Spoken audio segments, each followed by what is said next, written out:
Assalamualaikum warahmatullahi wabarakatuh. Halo semuanya, saya Yani Fasada Putri dari kelas 12.1. Jadi di sini saya akan melakukan tanya jawab dan juga interview dengan partner saya. Saya Zara Nugrahanto. Halo semuanya. Halo. Nah, jadi di sini saya akan melakukan interview atau tanya jawab mengenai materi yang telah Ataya pelajari. Nah, apa itu Ataya? Jadi di sini saya mempelajari mengenai mata pelajaran biologi kelas 12, yaitu mengenai evolusi. Jadi di dalam bab evolusi ini terdapat beberapa subbab, diantaranya itu ada teori awal mula kehidupan, kemudian ada teori evolusi, dan juga ada karakter penyebab terjadinya evolusi tersebut. Nah, oke. Jadi kamu kan mempelajari materi ini tuh menggunakan 6 rahasia itu kan. Nah, kamu bisa kasih tahu nih mungkin langkahnya apa aja? Oh ya, mungkin sebelumnya progresnya dulu gitu. Berapa hari sih kamu mempelajari ini? Saya pelajari ini mungkin baru sekitar 1-2 hari. Wow. Cuma 1-2 hari. Gila banget ya. Dan itu baru sekitar 60% lah yang saya pahami. Dari 2 hari itu kan termasuk cukup singkat ya untuk mempelajari satu bab itu, dan untuk mencapai 60% yang itu bisa dibilang setengah lebih dari materi yang ingin kamu pelajari. Nah, langkah-langkahnya apa aja sih kok kamu bisa dapat 60% dalam 2 hari itu? Jadi saya itu menggunakan Six Secret, 6 rahasia. Iya. Yang pertama itu ada perhatian. Jadi ketika kita sedang belajar, kita tuh harus memfokuskan perhatian kita kepada apa yang ingin kita pelajari. Jadi kita tuh jangan mudah terkecoh sama hal-hal yang ada di sekeliling kita. Untuk bisa fokus, itu pasti kan membutuhkan suasana juga yang fokus, lalu suasana yang tenang, terus sekeliling yang bisa kerjasama lah supaya kita bisa tetap fokus dalam pembelajaran tersebut. Itu lalu untuk selanjutnya itu ada kewaspadaan. Jadi untuk kewaspadaan sendiri saya tuh biasanya ningkatinnya pakai minum kopi, lalu sedikit kayak jalan-jalan, muter-muter sebentar buat kayak mengganti suasana supaya lebih refresh aja. Terus habis itu ada tidur. Jadi tidur itu sangat penting ya, soalnya ketika kita tidur, kita tuh bisa mengubah memori jangka pendek kita menjadi memori jangka panjang. Dan juga tidur itu juga bisa buat ningkatin fokus kita. Kalau misalnya ini kita tuh nggak tidur, kita tuh bakal kayak kesulitan dalam fokus pada satu hal. Kita masih kepikirannya atau pengen tidur gitu. Jadi kayak kita kurang fokus dalam. Kemudian itu setelah tidur ada repetisi. Jadi ketika saya belajar, saya tuh belajarnya pertama saya membaca dulu. Habis itu saya mencatat apa yang telah saya baca tuh di buku. Kemudian saya lakukan itu terus sampai sebagian besar sudah saya baca, sebagian besar sudah saya mengerti. Lalu kemudian selanjutnya tuh ada jeda. Jadi kalau kita belajar tuh, terutama buat saya sih, kalau belajar tuh nggak bisa kayak langsung 2 jam gitu, saya nggak bisa fokus belajar itu. Saya di tengah-tengahnya tuh harus ada kayak jeda-jedanya gitu. Dan biasanya kalau jeda-jeda kayak itu tuh sekitar ngambil 10-20 menit buat jedanya. Nah di jeda itu biasanya saya antara kayak jalan-jalan aja keluar biar otaknya tenang lagi, biar santai lagi. Habis itu saya belajar lagi. Kemudian setelah repetisi itu ada setelah jeda itu ada kesalahan. Jadi untuk kesalahan sendiri di modul itu kan ada beberapa soal asesmen ya. Jadi saya tuh mencoba untuk mengerjakan soal-soal tersebut. Itu pertama tuh saya tidak langsung mengerjakan saja tanpa melihat teori-teori sebelumnya, kayak tanpa melihat dalam penjelasan sebelumnya. Jadi saya mencoba mengerjakan itu berdasarkan apa yang saya pahami terlebih dahulu. Lalu ketika saya sudah selesai mengerjakan soal-soalnya, saya tuh mengecek kembali lewat halaman-halaman sebelumnya. Kak. Saya ngecekin lagi, misalnya tentang teori asal mula kehidupan. Itu kan ada beberapa, mungkin ada beberapa hal yang saya lupa, saya kurang, kemudian saya belajar dari kekurangan tersebut. Saya buka pada halaman sebelumnya yang penjelasan mengenai materi, baru saya tuliskan kembali. Terus saya ingat-ingat kesalahan saya itu apa. Jadi sangat terstruktur ya. Mungkin dengan metode ini kan cukup berbeda sama metode kamu belajar seperti biasa. Nah, menurut kamu ada suatu perbedaan yang signifikan nggak? Atau mungkin manfaat dari kamu menerapkan 6 secret itu? Jadi saya tuh merasakan perbedaan yang sangat signifikan sih.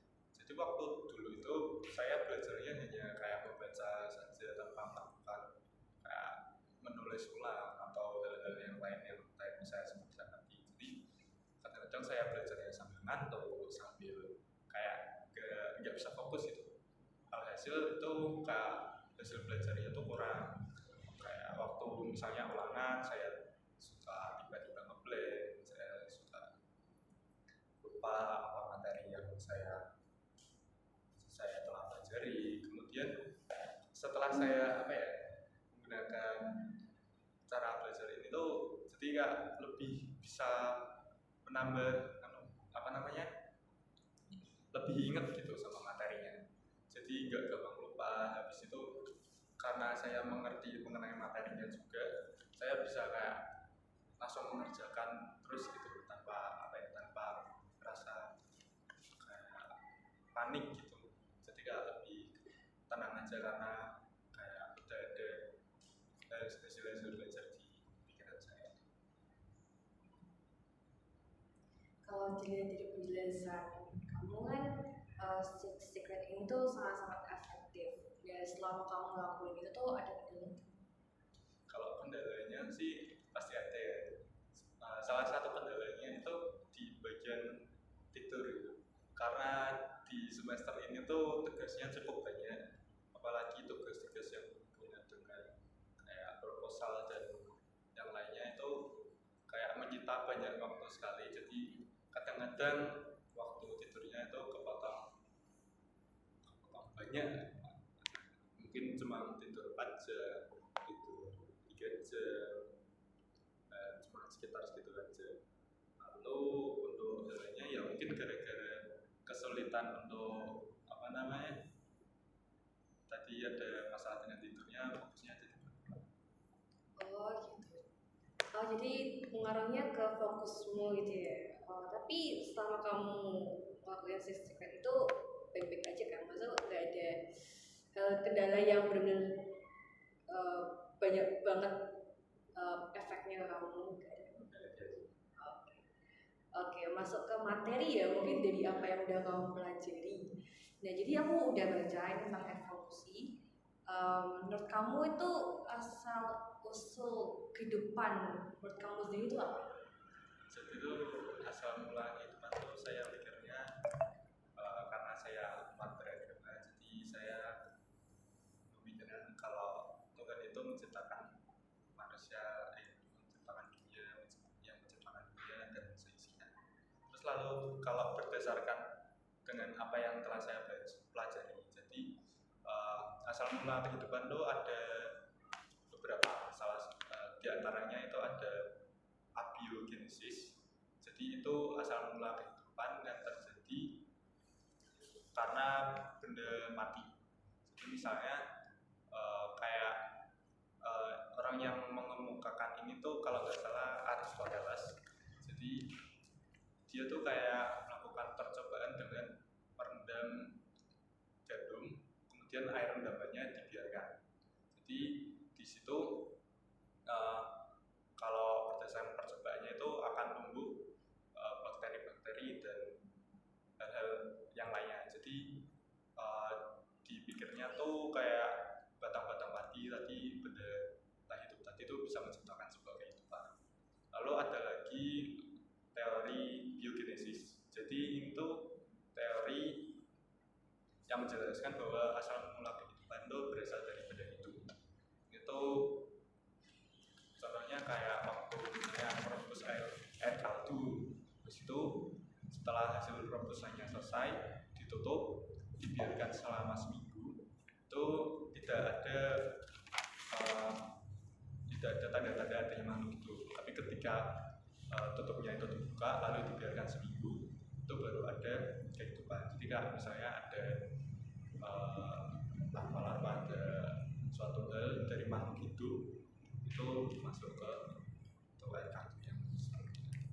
Kemudian ada teori itu mengatakan kalau kehidupan itu berasal dari luar angkasa. Oh gitu. Selain itu ada juga kehidupan itu berasal dari keistimewaan. Jadi pada hal yang kita hidup. Kemudian ada juga berdasarkan kimia. Jadi itu seperti kalau berdasarkan penjelasannya itu atmosfer yang udara-udara yang ada di atmosfer mengandung kayak gas nitrogen, oksigen dan yang lainnya. Nah, itu tuh terkena energi kosmik lalu terkena juga dengan halilintar. Jadi itu menyebabkan terbentuknya kayak protein awal gitu yang bisa menyebabkan terjadinya sebuah kehidupan. Kemudian ada teori lagi itu ada evolusi biologis. Jadi itu kayak dari makhluk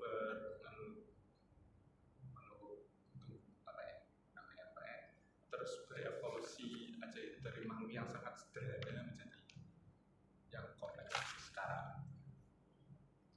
Selanjutnya mungkin kan ada namanya evolusi di makhluk hidup.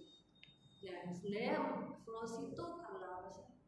Jadi itu berdasarkan yang saya baca, evolusi itu bisa terjadi itu karena beberapa hal, yaitu diantaranya ada karena perubahan lingkungan. Misalnya yang dahulunya itu mungkin kita jerapah aja ya. Jadi kalau berdasarkan yang saya baca itu jerapah tuh waktu dulu ada yang lehernya pendek, ada yang lehernya panjang, karena tumbuhan itu terus tumbuh ke atas. Jadi kayak jerapah yang pendek itu kekurangan makanan, jadi mereka beradaptasi dengan lingkungan, jadi lehernya mereka jadi tambah panjang gitu. Selain itu ada juga teori ini kalau nggak salah dari Darwin. Jadi itu ini juga sama kayak itu ada dua jerapah, yang satu leher panjang, yang satunya leher pendek. Nah, kalau di teori Darwin ini yang leher panjang itu bisa dapetin makanan dari pohon, sedangkan yang leher pendek itu tidak bisa, jadinya mereka tidak bisa bertahan hidup gitu. Kemudian ada lagi tuh kayak percampuran dari beberapa populasi kan. Kalau misalnya hewan kan mesti mempunyai karakteristik tersendiri, mempunyai gennya mereka sendiri. Jadi kalau misalnya ada penggabungan, misalnya di daerah sini lehernya panjang, di daerah sini lehernya pendek, digabungkan nanti mungkin bisa jadi di antaranya itu terjadi evolusinya seperti itu. Wow, oh my god, sangat banyak ya tentang materi kuliah evolusi. Mungkin untuk menanyakan semuanya yang ada di pikiran saya mungkin sangat memakan waktu ya. Ini udah cukup segini aja. Ya terima kasih atas kehadirannya Taya, karena udah bersedia mengikuti interview dan tanya jawab bersama saya. Jadi mungkin itu saja interview dari saya hari ini. Terima kasih Ataya, terima kasih juga telah menonton. Wassalamualaikum warahmatullahi wabarakatuh. Benar kan jawabanku lama banget toh.